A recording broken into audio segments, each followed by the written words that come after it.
2024 లేదా 25లో డిగ్రీ లేదా బీటెక్ చదివారా? సాఫ్ట్వేర్ జాబ్ కోసం ఎదురు చూస్తున్నారా? అయితే కోడ్ జ్ఞాన్ 100 డేస్ కోర్సులో చేరండి, జాబ్ సాధించండి. ప్రస్తుతం మనతో పాటు లైవ్ కాల్ అందుబాటులో ఉన్నారు జై భారత్ పార్టీ వ్యవస్థాపక అధ్యక్షులు మాజీ సిబిఐ జేడి లక్ష్మీనారాయణ గారు. ఒకసారి ఆయనతో మాట్లాడదాం. యాక్చువల్లీ ఆయన ట్రావెల్లో ఉన్నారు.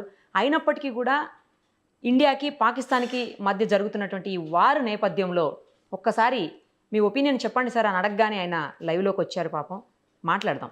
సార్ నమస్తే అండి. నమస్తే నిరుపమ గారు. సార్ ఐఎమ్ సారీ మిమ్మల్ని ఇబ్బంది పెడితే, ట్రబుల్ చేస్తే, కానీ మీరు ట్రావెల్లో ఉన్నారు, అర్థమవుతుంది. ఆగేదానికి కూడా అవకాశం లేనటువంటి situation, I can understand. But మీరు మాట్లాడడం అనేది ఇప్పుడు చాలా ఇంపార్టెంట్ సార్, అందుకోసమే కాల్ చేయాల్సి వచ్చింది. ఇప్పుడు జరుగుతున్నటువంటి వారు ఏ స్థాయి వరకు వెళ్తుంది అనుకుంటున్నారు, ఎక్కడికి దారి తీస్తుంది అనుకుంటున్నారు సార్? ఇప్పటికైనా పిఓకేని మనం స్వాధీనం చేసుకునేటువంటి అవకాశం ఉందా? అలా సాధ్యాసాధ్యాలు ఏంటి అసలు? భారతదేశం ఎప్పుడు కూడా మనము పాకిస్తాన్ ఏదైతే చర్య తీస్తుందో దానికి ప్రతి చర్యగా మనం చేస్తాం. భారతదేశం ఎప్పుడు కూడా ఏ భూభాగాన్ని కూడా ఆక్రమించుకోలేదు ఇంతవరకు. కానీ భారతదేశం మీద ఎవరైనా అక్రమంగా కుట్రలతో దాడులు చేస్తే దానికి మటుకు ప్రత్యుత్తరం ఇస్తుందన్నది మనందరికీ తెలిసిన విషయం. సో ఇప్పుడు కూడా చూసుకుంటే పెహల్గాంలో జరిగిన అటాక్ ఏదైతే వాళ్ళు చేశారో దానికి ప్రత్యుత్తరంగా ఆపరేషన్ సింధూర్ అన్నది ఏర్పాటు చేసి వారి కేవలం ఉగ్ర కార్యాలయాలు ఏవైతే ఉన్నాయో, ఉగ్ర ప్రశిక్షణ కేంద్రాలు ఏవైతే ఉన్నాయో వాటిని టార్గెట్ గా భారతదేశం చేసింది. ఆ తరువాత దానికి సమాధానంగా పాకిస్తాన్ ఏం చేసిందంటే మన బార్డర్ ఏరియాలో ఆర్టిలరీ షెల్లింగ్ చేసి నిష్పాపులైన మన పౌరుల్ని పట్టణ పెట్టుకుంది. 15 మందిని ఆ విధంగా చేయడం, ఆ తర్వాత ఒక 45 మంది గాయాలయ్యారు.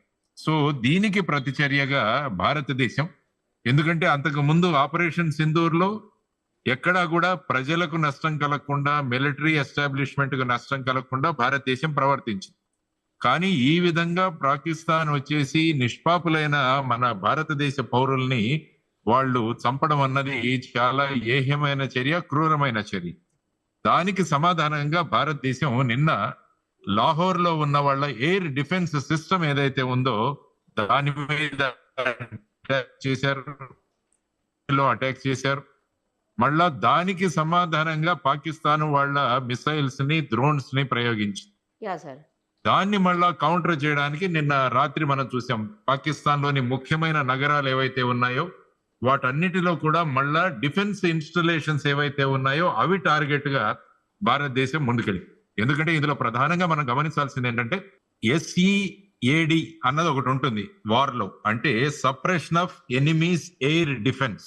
ఓకే, ఇప్పుడు suppression of enemy air defence SEAD. ఎందుకంటే ప్రధానంగా ఇప్పుడు యుద్ధాలు మీరు చూస్తే కాల్ బలం లేదు. అంటే మన సోల్జర్స్ వెళ్ళి, ఇన్ఫాంట్రీ సోల్జర్స్ వెళ్ళి అటాక్ చేయడం అన్నది ఈ ప్రస్తుత విధానంలో ఎప్పుడూ చూసినా కూడా యుద్ధ విమానాల ద్వారా క్షిపణులను వాడుతూ, అంటే మిసైల్స్ ను వాడుతూ, తర్వాత వచ్చేసి డ్రోన్లను ఉపయోగించడం ప్రస్తుతం ఉన్న వార్ఫేర్. మీరు ఇజ్రాయెల్, హమాస్, లెబనాన్ లో జరుగుతున్న యుద్ధాలు చూసినా కూడా అక్కడ కూడా స్ట్రైక్స్ అన్ని కూడా missiles, air strikes, drones. Even Russia Ukraine మధ్య జరుగుతున్న యుద్ధంలో చూసినా కూడా అక్కడ కూడా ఇదే సిద్ధాంతాన్ని వాళ్ళు అమలు చేస్తుంది. సో భారతదేశం కూడా అదే విధంగా మన ఫైటర్ ప్లైట్స్, సుఖోయ్ కావచ్చు, రఫేల్ కావచ్చు, తర్వాత వచ్చేసి మెరాజెస్ కావచ్చు, వీటిని తర్వాత మన DRDO డెవలప్ చేసిన S-400 సిస్టమ్ ఏదైతే ఉంటుందో శత్రువుల యొక్క మిసైల్స్ ని, డ్రోన్లని గుర్తించి వాటిని వెంటబడి వాటిని ధ్వంసం చేయడం అన్న సిస్టమ్, ఇదన్నీ కూడా మనం డెవలప్ చేసుకున్నాం. కాబట్టి వాళ్ళ F-17 విమానాలు కూడా మనం JF-17 2 విమానాలు కూడా కూల్చామన్నది మన సమాచారం. ఆ తర్వాత చైనీస్ వాళ్ళు తయారు చేసిన మిసైల్స్ చాలా వాటిని పాకిస్తాన్ కుట్రపూర్వకంగా ఏం చేసిందంటే ప్రజలున్న ప్రాంతాల్లో వేయడానికి ప్రయత్నించింది. అంటే సివిలియన్ క్యాజువాలిటీ కోసం, అంటే మన డిఫెన్స్ ఎస్టాబ్లిష్మెంట్ కోసం కాదు, కానీ సివిలియన్ ఎస్టాబ్లిష్మెంట్స్ మీద, ప్రజల మీద వేయడానికి చేస్తే వాటన్నిటిని కూడా సక్సెస్ఫుల్ గా మనం చేయగలిగాం. సో ఇందులో ప్రధానంగా మనం అభినందించాల్సింది మన డిఫెన్స్ ఫోర్సెస్. ఏ విధంగా అత్యంత యాక్యురసీతో ఒక్క మిసైల్ కూడా భారతదేశానికి చేరకుండా ఆ విధంగా ఆకాశంలోనే వాళ్ళు దాన్ని కొట్టేసి వాటిని కూడా నిర్వీర్యం చేశారు. ఇది మన డిఫెన్స్ ఫోర్సెస్ యొక్క యాక్యురసీ. తర్వాత ముఖ్యంగా మనం ఉపయోగించిన ఆకాశ్ మిసైల్స్ ఏవైతే 45 నుంచి 60 కిలోమీటర్ల రేంజ్ లో మనం ఉపయోగించామో, మళ్ళా ఒక్కసారి డాక్టర్ అబ్దుల్ కలాం గారిని గుర్తు తెచ్చుకోవాలి మనం ఈ సందర్భంలో. ఎందుకంటే ఆయన మనకు అగ్ని, నాగ్, ఆకాష్ ఇలాంటి ఎన్నో మిసైల్స్ ఆయన తయారు చేసిన మహానుభావుడు. సో ఆయన తయారు చేసిన మిసైల్స్ ఈ రోజు ఎంత చక్కగా మనకు ఉపయోగపడ్డాయంటే ఇవన్నీ కూడా మనం మాట్లాడుకోవాలి. తర్వాత వీటిని ముందు నేనున్నానన్న భరోసా ఇస్తున్న మన ప్రధాని గారు నరేంద్ర మోడీ గారు. ఎందుకంటే ఆయన ఒక్క రోజు కూడా విశ్రాంతి తీసుకోకుండా ఆయన విదేశీ పర్యటనలు చేస్తుంటే కొంతమంది దాని మీద కూడా వ్యాఖ్యానించారు. కానీ ఆయన చేసిన ప్రయత్నాలు, ఆయన ఆలింగనంలో ఉన్న శక్తి ఏంటో ఈ రోజు భారతదేశం చూసింది. ఆయన ఫ్రాన్స్ కు వెళ్లి అక్కడ ఉన్న రఫేల్ కావచ్చు, మిరేజ్ విమానాలు కావచ్చు, రష్యా నుంచి సుకోయిల్ కావచ్చు, ఆ తర్వాత భారతదేశంలో మేక్ ఇన్ ఇండియా అని మన ఆత్మ నిర్భర భారత్ ద్వారా మన ఎయిర్ సిస్టమ్స్, మన మిసైల్ సిస్టమ్స్ ఇవన్నీ కూడా మనం ఈరోజు చూసాం ఏ విధంగా అవి ఉపయోగపడ్డాయి. దాని వెనకాల ఆయన పడిన శ్రమ అన్నది మనందరికీ కూడా తెలుస్తుంది ఈరోజు. అదే విధంగా ఈ రోజు మీరు పాకిస్తాన్ లో ఉన్న రాజకీయ నాయకుల మనోధైర్యం ఎంత దిగజారిపోయిందంటే, వాళ్ళ నేషనల్ అసెంబ్లీలో మాట్లాడుతూ ఒక ఎంపీ ఏమన్నాడంటే, వాళ్ళ ప్రధానిని ఉద్దేశించు, పాకిస్తాన్ ప్రధానిని ఉద్దేశిస్తూ, తోడేళ్లకు నాయకత్వం సింహం వహిస్తే ఆ తోడేళ్లు కూడా సింహాలుగా ప్రవర్తిస్తాయి, కానీ సింహాలకు నాయకత్వం ఒక తోడేలు వహిస్తే ఆ సింహాలు కూడా తోడేళ్లు లాగానే ప్రవర్తిస్తాయి. అది మీరు ఆ విధమైన నాయకత్వం మాకు ఇస్తున్నారని చెప్పి పాకిస్తాన్ ప్రధానమంత్రిని ఏకేశాడు ఆయన నేషనల్ అసెంబ్లీలో. ఆయన ఏమన్నాడంటే, భారత ప్రధాని నరేంద్ర మోడీ గారి పేరు మాట్లాడడానికి కూడా మీకు భయం, ఆ విధంగా మీరేం ప్రధాని అన్నట్టుగా మాట్లాడారు. కాబట్టి ఒకవైపు రాజకీయ యంత్రాంగం, తర్వాత ప్రధానమంత్రి, ఇతర మంత్రులు, ఆ తర్వాత డిఫెన్స్ ఫోర్సెస్ టోటల్ గా డిమారలైజ్ అయిపోయి ఉన్నాయి ఇప్పుడు పాకిస్తాన్. సో భారతదేశం కూడా ఆచితూచి అడుగులు వేస్తోంది. ఈ రోజు రాజ్నాథ్ సింగ్ గారు చీఫ్ ఆఫ్ డిఫెన్స్ స్టాఫ్, తర్వాత ముగ్గురు చీఫ్స్ తో మాట్లాడారు, జనరల్, ఎయిర్ చీఫ్ మార్షల్, తర్వాత అడ్మిరల్, వీరి మీటింగ్ పెట్టారు. ఆ తర్వాత వారు ఇప్పుడు నరేంద్ర మోడీ గారిని కలవడానికి వారు వెళ్తున్నట్టుగా మనకు న్యూస్ వస్తోంది. ఒకవైపు అమిత్ షా గారు అంతర్గతంగా భారతదేశంలో ఎటువంటి విధానాలు ఉండాలని వారు కూడా బిఎస్ఎఫ్, తర్వాత సిఐఎస్ఎఫ్, ఆ తర్వాత ఐటిబిపి, తర్వాత వచ్చేసి ఎస్ఎస్బి, వీట్ల ముఖ్యులతో కూడా, వారి ప్రముఖులతో కూడా వారు చర్చ పెడుతున్నారు. అంటే భారతదేశ సన్నద్ధత ఏ విధంగా ఉంది, అదే విధంగా టెరిటోరియల్ ఆర్మీ ఏదైతే మన దగ్గర ఉంటుందో దాన్ని కూడా డిప్లాయ్ చేయడానికి చీఫ్ ఆఫ్ ఆర్మీకి అధికారాలు ఇవ్వడం జరిగింది. సో ఈ విధంగా చూసుకుంటూ పోతుంటే భారతదేశం it is leaving no stone unturned.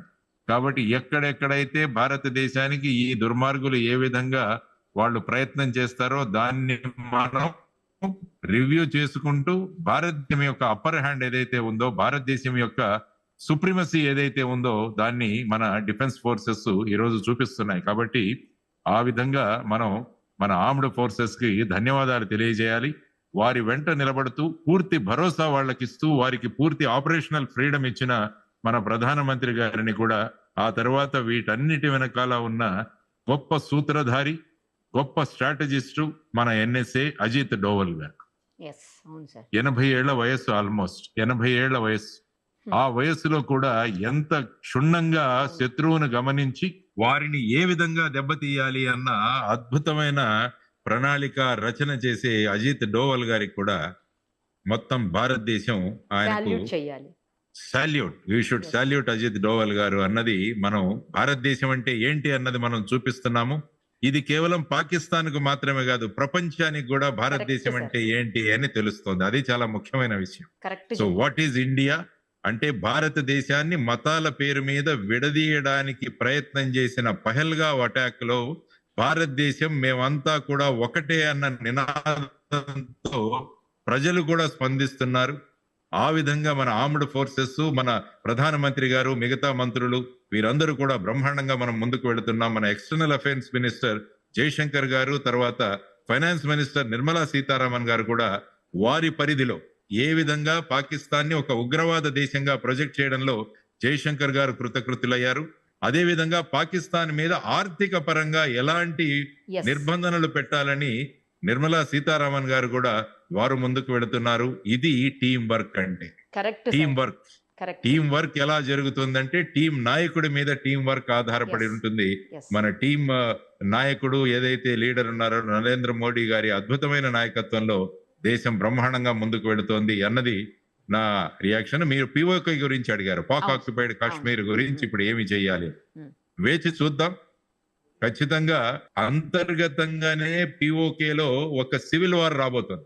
Okay ఎందుకంటే వీరి ప్రవర్తన ఇది చూసి అక్కడ POK లో ఉన్న ప్రజలు, అక్కడ ఉన్న ఉగ్రవాదుల భయానికి వాళ్ళు ఏమీ మాట్లాడడం లేదు. కానీ ఈ ఉగ్రవాదులను ఏరి పడేస్తే వారి గొంతుకలు బయటకు వస్తాయి. వారంతకు వారే మేము పాకిస్తాన్ లో ఉండం, భారతదేశంలో మమ్మల్ని కలుపుకోండి అని వచ్చే రోజు మనం త్వరలోనే ఉంది. ఎగ్జాక్ట్లీ సార్, కరెక్ట్ చెప్పారు. ఆ తర్వాత మీరు చూసుకుంటే లాహోరు, సింధు, తర్వాత వచ్చేసి ఖైబర్ పఖ్తూనిస్తాను, తర్వాత వచ్చేసి గిల్గిట్ బల్టిస్తాను, బలూచిస్తాన్, ఇలా 5 ప్రాంతాలలో సివిల్ వార్ వచ్చి త్వరలో అందరూ కూడా మేము భారతదేశంలో కలిసిపోతామన్న రోజు త్వరలో రాబోతుంది. మనం ఏదైతే అఖండ భారత్ ఏదైతే మాట్లాడుతున్నామో అది కూడా సాక్షాత్కరిస్తుంది త్వరలో అన్నది మనం నేర్చుకోవాల్సిన అంశం. ఎందుకంటే వాళ్ళ నుంచి రావాలి. మేము భారత్లో కలిసిపోతామన్నప్పుడు మనం ఆక్యుపైడ్ చేసుకోవడం వేరు, వాళ్ళు వచ్చి మనల్ని కలుపుకోండి అనడం వేరు. కాబట్టి రెండవ దీనికోసం భారతదేశం ఎదురు చూస్తుంది. ఎప్పుడైతే వాళ్లే కలిసిపోతామంటే వాళ్ళు సంపూర్ణంగా భారతదేశంలో కలిసిపోయి జీవన విధానం కూడా మార్చుకుంటారు. మనం బలవంతంగా చేసుకుంటే ఆల్మోస్ట్ అక్కడ నుంచి ఎప్పుడు కూడా మనం వాళ్ళని ఎదుర్కోవాల్సి వస్తుంది. కాబట్టి ఈ వ్యూహంతో భారతదేశం ముందుకు వెళుతోందని నేను అనుకుంటాను. కాబట్టి అలా ముందుకు వెళదాం. అది నిరుపమ గారు, that is my reaction. Sir final గా ఒక్కటే క్వశ్చన్ సార్, ఏంటంటే 2 మహిళలతోటి ఆపరేషన్ సింధూర్ స్టార్ట్ చేశారు, అది అలా కొనసాగుతూ సక్సెస్ఫుల్ గా ముందుకు పోతోంది. మరోవైపు అసలు మొత్తం ప్రపంచం అంతా కూడా ఏం జరగబోతోందని వెయిట్ చేస్తోంది. కొద్ది రోజుల్లోనే పాకిస్తాన్ కి సంబంధించినటువంటి ఆర్థిక వ్యవస్థ కూడా డ్రాప్ అయిపోతుంది అని చెప్పేసి అందరూ మాట్లాడుతున్నారు సార్. డెఫినెట్, ఎందుకంటే వాళ్ళ దగ్గర ఉన్నది 15 బిలియన్లే. ఇప్పుడు ఒక మాక్సిమం 10 రోజులకు వస్తుంది. ఓకే, ఆ తర్వాత అందుకనే వాళ్ళు ఐఎంఎఫ్ దగ్గర నుంచి ఎలాగైనా సాధించాలని వాళ్ళు వస్తున్నారు. కానీ భారతదేశం వాళ్ళు FATF లో వాళ్ళను అప్పు తీసుకోవాలి బయట నుంచి అన్నట్టు చూస్తున్నారా? అప్పు తీసుకోండి. అప్పు ఎవరికి ఇస్తారంటే వాడు తిరిగి చెల్లిస్తారన్న వాడికి అప్పు తీస్తారు. కరెక్ట్ సార్, అవును. వీడు అసలు ఉంటాడా లేదా అన్నది లేదు. కాబట్టి ఇలాంటి వాళ్ళకి అప్పు ఎందుకు ఇస్తారు? తర్వాత భారతదేశం కూడా financial action task force FATF లో కూడా దీన్ని గ్రిలో పెట్టండి అని చెప్పి కూడా బ్రహ్మాండంగా మనం ముందుకు తీసుకెళ్తున్నాం. కాబట్టి రేపు అప్పు పుట్టదు. శ్రీలంకలో ఏదైతే చూసామో ఆ విధమైన అంతర్గత సంక్షోభం పాకిస్తాన్ లో రాబోతోంది. అప్పుడు శ్రీలంకలో వాళ్ళ ప్రెసిడెంట్ ఇళ్లకు కానీ ప్రైమ్ మినిస్టర్ ఇళ్లకు ఏ విధంగా ప్రజలు వెళ్లారో ఆ స్థితిలో పాకిస్తాన్ రాబోతోంది. కాబట్టి వాళ్ళు తీసుకున్న గోతిలో వాళ్లే పడ్డారు అన్నది స్పష్టంగా వాళ్ళకి తెలిసింది.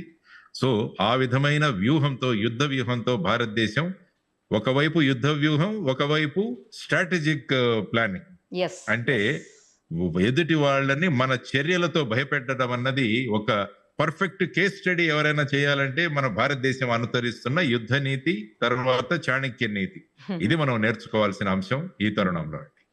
రైట్ సార్, చాలా థ్యాంక్స్ సార్. మీరు ఇంత బిజీ స్కెడ్యూల్లో పక్క ఫ్లైట్ టైం అయిపోతున్నా కూడా ఆపి మరి మీరు మీ ఒపీనియన్ తెలియజేశారు. ఎందుకంటే ఇది అందరం ఈ భారతీయులం కాబట్టి రక్తం ఉప్పొంగిపోతున్నటువంటి సమయం ఇది. ఎట్టి పరిస్థితుల్లో భారత్ తగ్గకూడదు, అది నీతిగా నిజాయితీగా గెలవాలి, ఎవరికి పబ్లిక్కి ఇబ్బంది పెట్టకుండా అని అందరి మనసుల్లో ఉంది సార్. మీరు కూడా అదే ఒపీనియన్ షేర్ చేశారు. Thank you sir, thank you so much. Thank you, నమస్తే. సుమన్ టీవీలో మీ పర్సనల్ అండ్ బిజినెస్ ప్రమోషన్స్ కోసం కింది నెంబర్కి కాంటాక్ట్ చేయండి.